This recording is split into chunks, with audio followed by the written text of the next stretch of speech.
Hey everybody, welcome to the Ronline Report. Today's guest, none other than the great 8-time Mr. Olympia champion, totally awesome, Lee Haney. How are you, sir? I'm doing great, Ron. How about you, my man? You good? I'm great. I'm almost ready to go. I'm still got to pack and all that, but congratulations are in order, sir. I believe you just became a grandfather again. Again, man, I got two beautiful little girls. I have Jolie. She's a 23-month-old, so me and Shirley been constantly, you know, babysitting, doing what grandma and grandpa do. Then we just received the arrival of our second beautiful granddaughter, Miss Jensen Lee Haney. Now that's Leigh.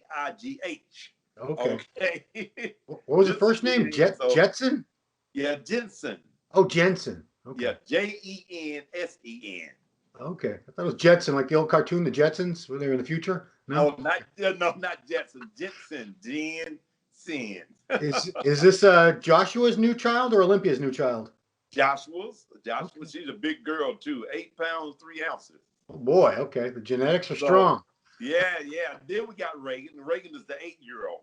And so Okay. I got three beautiful granddaughters, two brand new and one is 8. And thank God for her. She can take care of the other younger ones, and that's Miss Reagan. So I Oh, got a lot of love hanging around the house. yeah. Yeah, man. Surprised Which not is, not everyone knows that you have a daughter named Olympia. Most people do know that, but not everyone. Yeah. yeah, Miss Olympia. I call her my ninth Olympia. Yeah, that's my baby, man. She lived up to every bit of it. Full scholarship, basketball, volleyball, man. She was an incredible athlete. Matter of fact, Olympia won the Heisman Award at her high school. I mean What?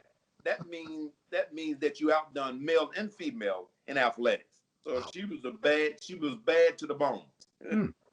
And let me say, with all due respect, very, very fine looking young lady as well. Yeah. Yes, You she's a cutie. and Shirley made some great looking kids. You're both good looking people. So what do you expect?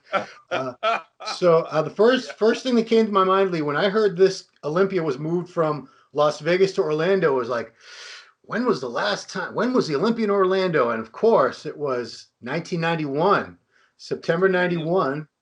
Very, very historic. You won your eighth Olympia at 31 years old yeah, man. and retired 31 on years stage. young, man. Seemed like it was just yesterday. And I was outside working out in my workout room, and I looked and I saw the picture of myself standing on the stage during Orlando, and there Albert Beckles, Sonny Smith, you know, Vic, Vince Taylor. A lot of the guys were there in the lineup. It was an incredible time. Mike Mazzarato, the whole deal, man. Just great, great guys, great friends. It was a big show. I want to say there was close to 30 men in the show that year. It was a big lineup. Yes, it was. It was first class event too. Absolutely. So, when you heard it was moving to Orlando, did you think, what a coincidence?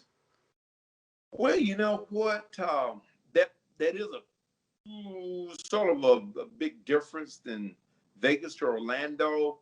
I mean, from my personal uh, point of view, I really feel that Orlando is a more family environment Yeah. than Yeah. Las Vegas. Las Vegas is more partying and that sort of deal. And hey man, to each his own. But I also recognize the fact that a lot of people coming into the U.S. from different countries, everybody loves Las Vegas. They want to go out and have Sure. fun and that sort of thing. And a lot of people are not bringing kids in, so so Las Vegas is a whole different kind of animal.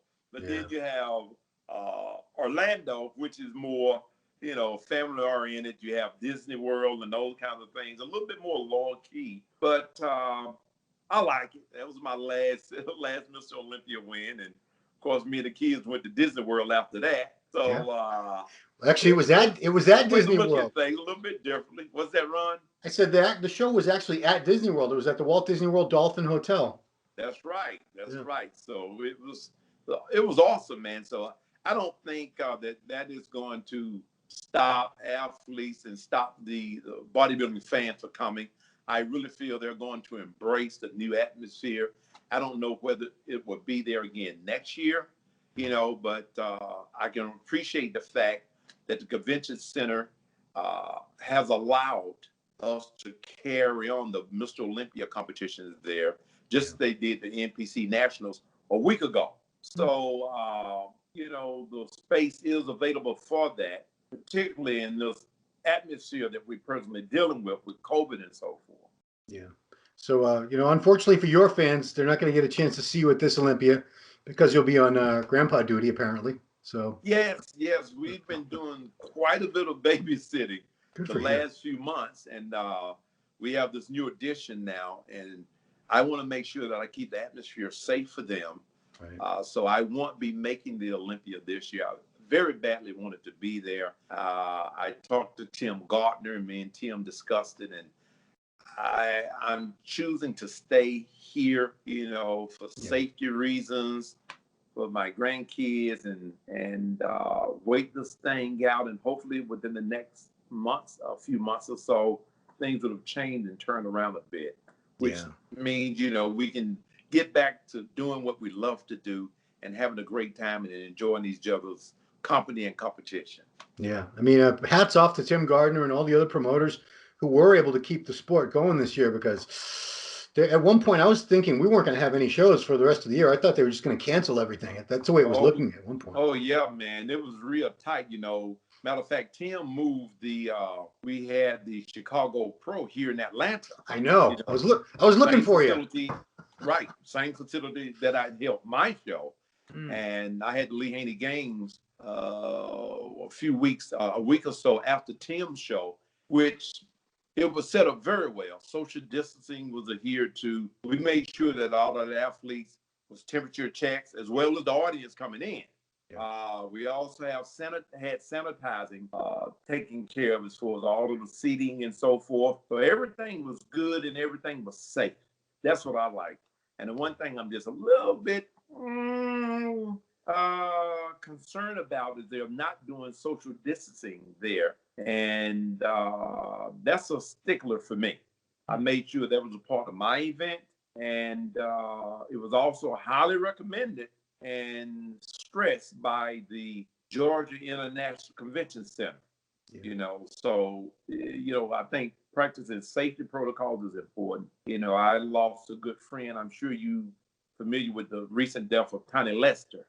Zeus. Yeah. I didn't know you knew him. Oh man, a good friend of mine. Matter of fact, Tiny and Hulk Hogan shot the movie fight scenes out of my gym, the Animal Kingdom, years ago. What was that movie called? What was that called? No Holds Barred. Yeah. No Holds Barred. Yeah.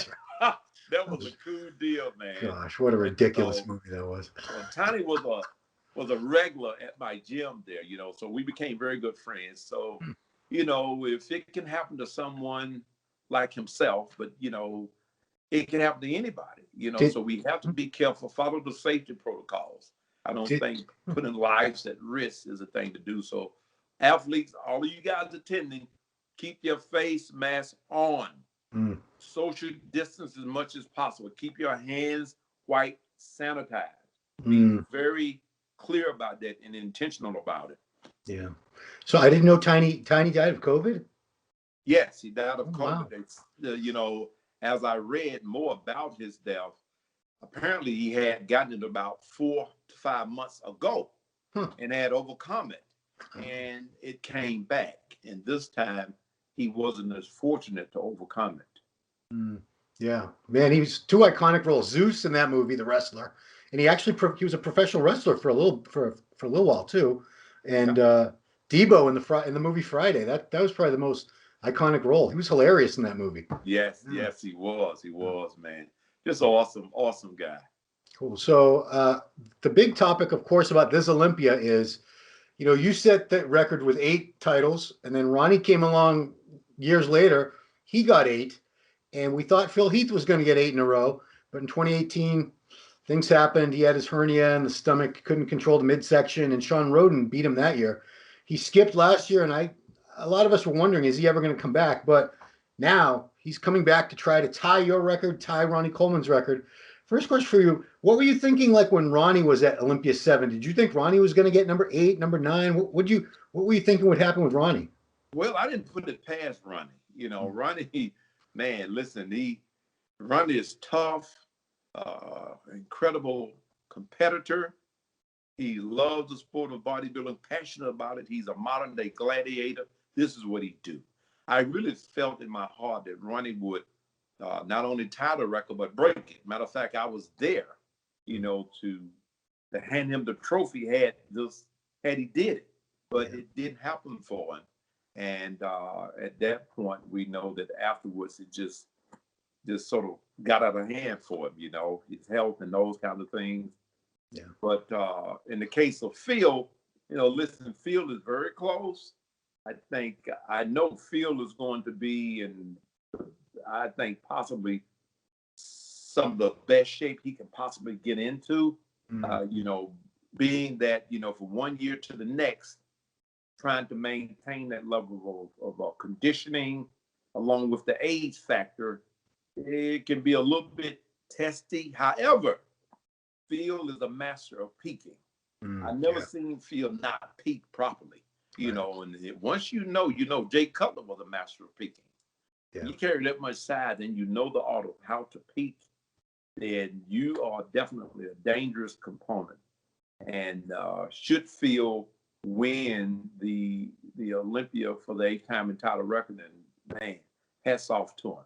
I know how hard it was to get there and how hard it is to stay there. And then to come back, I never had to come back because most comebacks don't be back. So he's really pushing forward. But you better believe too that Brandon Curry will be locked and loaded because Brandon have everything to lose. Yeah. And you better believe he's not going to let that happen. With all that is within him, he's going to give it his very, very all. You hear some people say, well, he wasn't of the condition of this and that and the other. Well, guess what? Your condition is largely in line with who you're competing with on stage. In my era, you had your classic physiques. Everybody was slice and dice. Yeah. You had Lee Labrada, who could just tear you apart in any minute. You had Lee Labrada. Then you had Rich Gaspari. All of these guys were real masters. Yeah. So I really had to take my game up. They made me a better athlete. Then, you had Dorian come along, who was a size monster. He had mass and size, along with great quality and separation. So you always want to. Your competition makes you rise to the occasion. Yeah. So I really feel that Brandon is going to be bringing a package this year that will super exceed what he was last year. Yeah. So, I mean, the question, we won't know until it's these predictions. I almost hate doing these predictions with anybody because until we have them right there in front of us on stage, who knows? Exactly. But, Phil, obviously, I know Phil's going to be in shape. I've seen him compete probably a dozen times or more and never off, not even a smidge. Right. And Brandon, he's not going to want to let this title go. I'm sure he's trained harder for this and dieted harder for this than any contest in his life. And I don't know what these judges are going to do. I guess they're going to have to make a decision based on what's in front of them that day. But it's not just a two-man show. We have some other really good guys. No, man, listen, you can't count Big Ramy out either. Yeah, man. Ramy, I've just felt in my heart of heart, if he just came in just a little bit tighter and not focus so much on mass, which he's already a mass monster. I mean, who can stand next to him? And then you got Rolly. Rolly dropped out. Rolly got COVID. Oh, yeah. Man, didn't know that. COVID's the worst, man. Yeah. Oh my goodness, man, I hate that for him. But he was making a great run, but he's sort of a little up and down a little. I think he's locked into this man's mentality. I mean, his body speaks for itself. Incredible. And then you got Dexter. Listen, Dexter is a peak master. He never misses a peak. He always brings the best package that he can bring to the stage. So he's always a danger, And then you got William Bonac. Don't forget about Bonac. Oh man, He He's was always second. He was second place last year. exactly. He never misses a peak either. Never.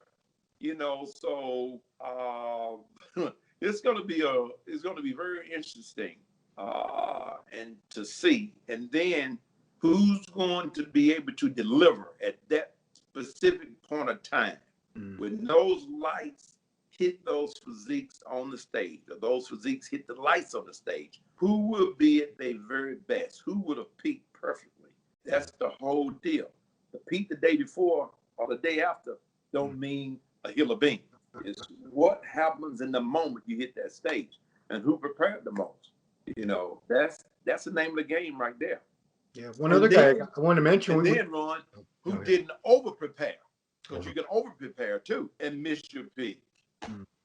Yeah. We forgot to mention Hadi Chupan, although I don't think he's in the USA yet, which really worries me. I hope he gets here. Yeah, Yes, yes. this is the craziest year ever. Well, he had a lot of trouble getting here last year too, but he got here. But here it is. I'm talking to you on a Monday or Tuesday, Monday, Yeah, Tuesday. Tuesday. Yeah. Jeez. It all blends into one. And there's no post, nothing to indicate that he's there yet, which really is troubling. Because he was having visa issues because he's from Iran, and Iran and the USA have very, very contentious diplomatic relations at the moment. We kind of have for a long time, I guess. But he was so impressive last year. Were you at the show last year, Lee? Yes, I was there last year. Yeah. He was extremely impressive. Mm. I mean, sharp, peaked perfectly. I mean, it was just only room for him to get better. I don't know how much better he could get, but man, he was a real surprise. I mean, but of course, a lot of the athletes from the Middle East are coming in incredible to the point that we're now heading over to the Middle East and condition ourselves. Yeah. So a lot of the guys has gone to, I think, specifically this oxygen gym over there, where a lot of awesome things happens in the way of bodybuilding. Have they ever invited you over there to do a seminar or anything like that? No, I don't know that they need to. I mean, I know. the way they putting out monsters, man. Well, nobody knows everything, I mean, I'm telling you. we say it all the time when you and I talk is the old school knowledge. I'm sure there's been a lot of technological this and that, but I mean, the old school ways, they still work. And that's why we still have things from your era in the 90s that we don't see as much of today with the muscle quality and the separation. Just because I think things are different with the supplementation with the guys and the training, it's changed a lot. But another thing I want to ask you, Lee. So when Ronnie got number 8, I love seeing records broken. Any fan of any sport loves to see home run records broken or touchdown records. It's exciting, and I was hoping Ronnie would get 9, but of course, his body gave out on him with the nerve damage and everything. When Phil got 7, I was thinking, okay, he'll get 8 next year and then maybe 9. So assuming if Phil wins this, next year would be potentially the all-time record. But I've talked to a few people about this. Like Ronnie doesn't think it's possible for the human body to withstand successfully that many Olympia preps and still look the way you want to look, because you got out of it when you were young. You were only 31 years old, but Phil is 41. By the time Brandon would get there, he'd be in his mid 40s if he got to that number of Olympia wins. Do you think with a sport like ours, it's so demanding, especially at that level, that somebody could win 9, 10 Olympia titles? I sort of feel the same way Ronnie feel about that, because I do know after my 7th Olympia win, man, the week after the show, my entire body was racked with pain. It's like everything hurt. It hurt to the extent that I didn't know whether I would even fathom going for 8th Mr. Olympia, because that's training at the very top level, a whole nother world. And because you're Mr. Olympia, you do this and that and the other. And to a certain extent, you can end up overtraining in order to stay on top, thinking, well, more is better. I mean, that's the way you think when you're on top. Well, let me find that extra thing that I haven't done before and to make me better. But it took me probably about a good close to a month before the pain actually went away. And I really feel that detoxing my body helped me a lot. I did a thorough detox program. That's why I created my 7-day systemic cleansing and detox to clean my liver, my bloodstream, my urinary system, my colon, just fruits and vegetables, and rest. You know, not that I didn't train, but I trained once every 7th day, very light, for at least a month, give my body enough time to recover. So going forward to go beyond eighth Mr. Olympia is very, very hard to do, particularly when you reach the age of 40 and so forth, because guys train heavier now. You know, we were more about the reps and the quality of training during my era, which my era, I learned from the era before me, which was Arnold and Robbie and, you know, Frank Zane and Roy Callender, all of the great Olympians, Albert Beckles that went before me. I learned from their era.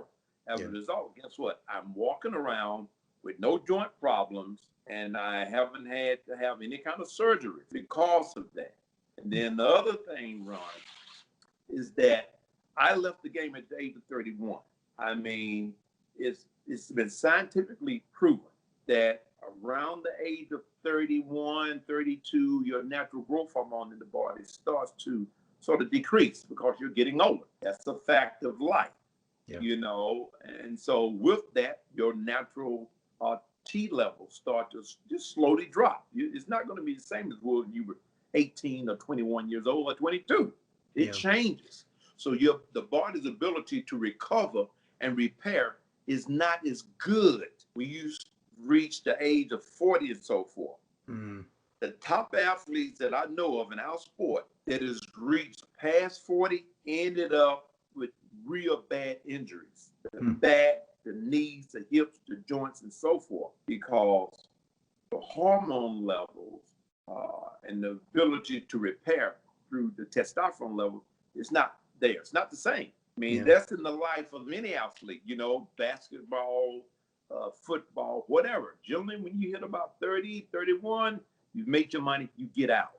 Because else you're going to end up torn to pieces. Yeah. I know if I don't say this, people are going to comment and say, why didn't you ask him?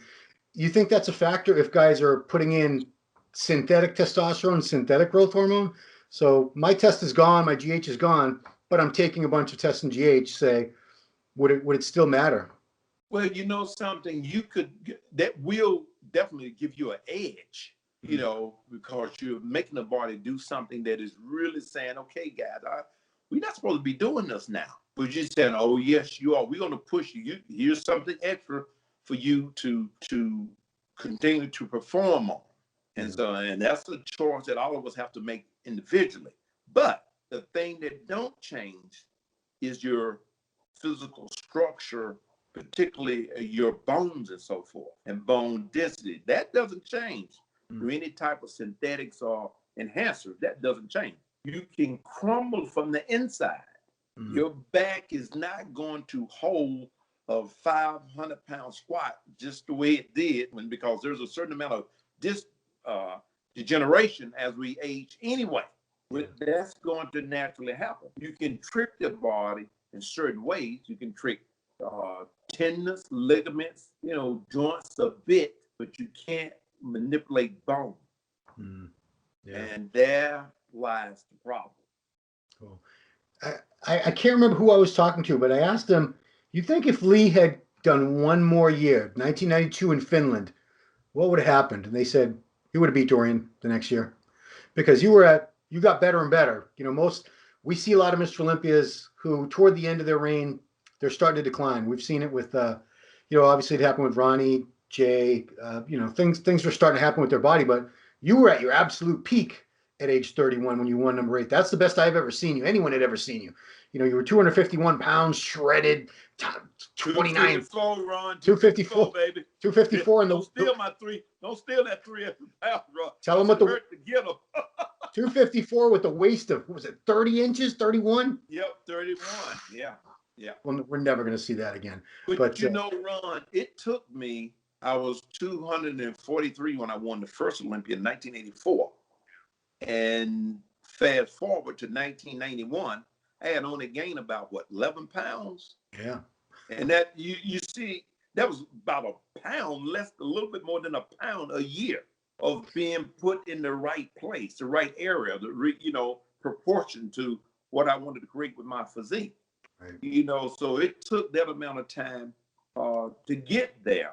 And I'll tell you something else that I learned for that last Olympic. If you notice, and I get some of the articles, I said, dang, I finally learned how to peak. Yes. Not that I didn't peak before, but Ron, I found, and the reason I was so torn up, that 7th Mr. Olympia, which wasn't the case for the 8th Mr. Olympia, was that I was overtraining. Mm-hmm. Although you hear me say stimulate, don't annihilate, I wasn't totally annihilating because I wasn't using 8 million pounds. It's just that I wasn't giving the muscles enough time to fully recover. Mm. And point being, I would switch to a straight 6, 4 weeks out, 4 to 6 weeks out from the show. I would leave the 3 on off 1. But for the last Olympia, I stayed with the 3 on off 1, which allowed my body that extra time to recover. So I stayed full the whole time. I stayed energetic the whole time. And I didn't have joint soreness or stiffness or any of that as I prepared for that last Olympia. Matter of fact, in comparison to some of the previous Olympias, it was the easiest one on my body. Yeah. I think when you came up to the mic, to the podium, right after you won, I think the first thing you said was, I finally learned how to peak. Pretty sure I think that was the very first thing you said, and everybody laughed. Because last set, best set, man. Last set, best set, man, you had a lot of good catchphrases. I don't. Do you follow these other divisions? I just want to know who you like for 212 and Classic, if you follow those. Man, that 212, man, that's going to be awesome. I thought Keon Pearson, I thought Keon was going to be there. I love this guy's physique, man. Matter of fact, I have him as one of my models, doing some stiff leg deadlifts for hamstring development in my book that I had re-edited. Totally awesome. Yeah. I'm featuring Keon in the book, so I was really looking forward to seeing him this year. This cat is beautiful. He is an Excalibur. Beautiful physique. Not to say there's not other guys out there. There's a lot of them in that 212 class going to be off the chain, but I love the way he looked. But he's given himself a break for this year. And that's smart. I mean, when I came onto the scene, the first thing Robert Robinson told me, he said, Lee, don't enter too many shows a year. You will burn your body out. Only pick 1 or 2. That's more than enough. Peak for those and then chill. So I've always taken Robbie's advice. Only time I entered the Grand Prix was the first year that I competed in 1983. Right. But after that, we went to Germany, different places. We had a great time, an awesome experience for me. But after that, I never did that anymore. And you won all of those that year, did you not? Everyone you entered, you won that year, I believe. Oh, no, man. Macaulay kicked my butt that was first all year. over. He kicked my butt all over Europe. Now, I think in 1984, I did the one there in Germany. Right. And I won that one. That was the only one that I did past that particular time. Right. Yeah. But yeah, man, giving yourself enough rest. And now I tell you what's beautiful. I love classic physique. I love classic physique, which is really classic bodybuilding. Yes. It's really retroing where Frank Zane and myself and Lita Brodin, Richard Sparrow, Mike Christian, Bob Paris, all of us guys came from. That was bodybuilding during our era. Classic bodybuilding. That's what it is. But I love that. I love the quality of the physiques. I love the definition. I think when, in the bodybuilding class, for the sacrifice of more size, the quality is, and the muscle separation is sacrificed a bit, so that's one of the things. One of the guys I was real impressed with last year was it Patrick Moore? He was in the Open Olympia. He was 10th place. Yeah, man. beautiful, nice separation. You know, he needed to be a bit more thickness in certain areas. Yep. But Lee the brother, as I understood, was his trainer. And Lee did an incredible job with this young man. He was beautiful, beautiful. And I'm happy to see bodybuilding is trying to make its way back. You know, even the Mr. Olympia class is trying. And Sean Roden was the first to sort of try to reset things and reestablish things, because I think the beauty of the taper of the shoulder and the waist width and the thighs and the calves, all of that need to still fit and look beautiful. Not standing on stage looking like a bobblehead or a mute. I think that's ugly. That's ugly on every level. Yeah. I first saw Arnold as a 20-year-old. Was I 20, 21? I saw him in Columbus, Ohio, when Jim Lurimar was putting on the show there. I saw Arnold in a nice flannel shirt, jeans, and man, I said, God, I want to look like that. He looked great in his clothes. You could tell he was, I mean, just extraordinarily fit and looked great. So that's the way I pictured a great bodybuilder looking. Yeah. Looking in that way. Not like a mute with a big neck and, you know, you can't put clothes on. And man. Well, that's why a lot of these guys in Classic, they like the division because it's a little more marketable. They can wear clothes and still look athletic and functional. Whereas, you know, somebody like Rami, no matter what you put him in, he looks like a freak. He's huge. He's been like 350 pounds in the off season or something ridiculous. You said that. I didn't say that. Oh, I know. That was me. I don't want to put me between the piece of bread and eat me. You know, we'd be a snack fan. You know, to be big. I tell you, somebody else who was a Dallas Carver. You know what I love, and God rest his soul. When you see a guy that's big in that way, but when you see him big in proportion at the same time, that's good. Ronnie was that. You know, Jay Cutler was that. They was massive, but they had things that fit in the right place. Ronnie is that way. You just got to be careful. Don't get too out of balance. You know, just stay cool, stay good, work on defining. You don't need to get no bigger because nobody in the world is bigger than you anyway. Yeah. You know, so that's the message I like to leave with guys like that. Keep the balance, keep the symmetry. You know, big is big, and it's fine to be big. I wanted to be big. I was 254 at the last Olympia, but I kept my lines. Yeah, and I keep saying this about Rami. I wish he would downsize his quads just a little bit. They're enormous. Yes. They're the biggest things I've ever seen. Yeah. And it totally throws his calves off.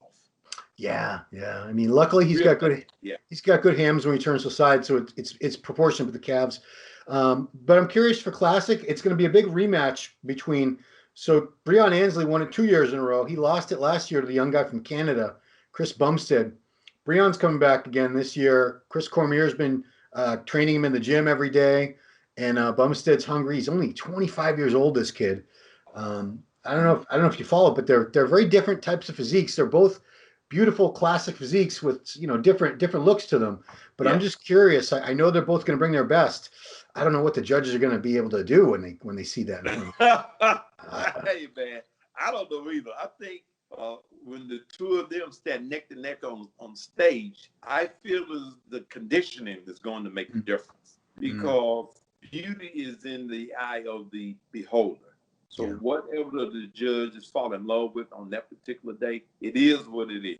So their conditioning, muscle separation, presentation, that'll make the difference if both of them come in the best shape of their lives.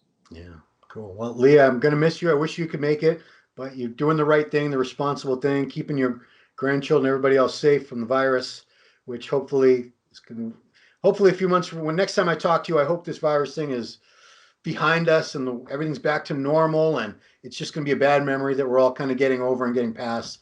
But in the meantime, man, thank you so much for your insights. Always great to talk to you. I say this, and I really mean it, Lee. Every time I talk to you, I feel better, like physically better, like uplifted. You're a very positive, uplifting person. It's a pleasure to talk to you. I appreciate it very much. Well, thanks, Ron. I appreciate you, brother. Thanks for all that you do in the muscle development team. God bless you. Say hello to my buddy Steve for me, okay? Absolutely. And guys, leehaney.com is where you can check out everything Lee has to offer. He's got the International Association, IAFS. What does it stand for? International Association of Fitness Science. Yep. So that's his certification organization. You can find about that. Lee's got his books there. He's got not just regular supplements like pre-workouts and all that. He's got the detox that we were talking about because, it doesn't do you any good to be cracked out training hard if your insides are like muck. You want to keep your insides tuned up, clean, and all that stuff. It's all health-based stuff. It's all good health and longevity. Everything you sell, it's not just to get jacked and be unhealthy on the inside. It's a very, very different line of supplements that you offer. So, check it out, guys, leehaney.com. And yeah, I wish you could make it, but you'll be there in spirit. And of course, we might have another 8-time Mr. Olympia after this weekend. We'll see. Or else Brandon will be number 2. We'll know in a few days. Yeah. Yeah, we sure will, man. I got somebody there with a banana peel to throw it right on the stage when Phil walks out there. So he slips up, and twists ankle or something, Oh, poor Phil. Be careful, Phil. Keep an eye out. Yeah. All right. All right, Lee, man. Thank you so much. The great Lee Haney, 8-time Mr. Olympia, everybody. Thanks for watching, and make sure you check out our coverage, musculardevelopment.com. This weekend, we'll be there for everything. Every little piece of that weekend we're going to bring to you. So that's it, guys. Thanks for watching. We'll see you next time.